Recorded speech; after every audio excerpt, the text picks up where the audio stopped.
Michaela Juric runs a cryptocurrency exchange called Bitcoin Babe. Her business is registered with the financial crimes regulator AUSTRAC, but she's been denied services by 91 banks. I originally opened a bank account with Commonwealth Bank. It was shut down around 6 months later, and since then it's been a domino effect of account closures. Liberal Senator Andrew Bragg says Bitcoin Babe's experience is not an isolated case, and that banks are using a regulatory gap to justify banning crypto startups. His Senate inquiry is looking at ways to police cryptocurrencies and digital assets. We need to be a clever country, and we need to make sure that we capture the benefits of digital assets. There are 400 digital currency exchanges in Australia. Around 1 in 6 of us own cryptocurrency, worth $8 billion.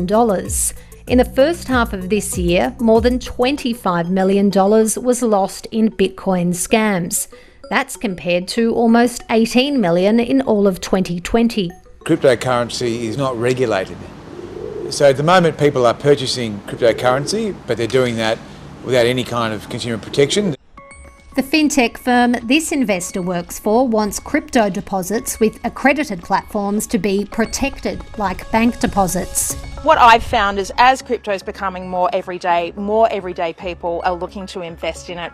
Researchers in this space want laws to be changed to allow investors to get financial advice and are calling for a public register of crypto businesses. Consumers need more tools at their disposal in order to be able to do due diligence. At the same time, the industry wants tax concessions and is warning against laws that stifle innovation. If Australia doesn't update its tax and its corporate rules to take into account the massive innovation that's occurred in the cryptocurrency space, it risks being left behind.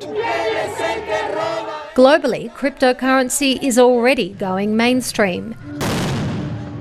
El Salvador's adoption of Bitcoin as a legal tender has been overshadowed by protests against the use of the digital currency. But analysts say Australia should look to the licensing and tax rules that are in place in Singapore, Canada and the UK. We've picked the best digital currencies, tokens and stablecoins. Like many others, Australian startup Conjar has shifted its headquarters overseas. Everyone's playing catch-up, but I do think a more concerted push to say, hey, this is an industry we want to embrace. Unsurprisingly, banks are sceptical about cryptocurrency.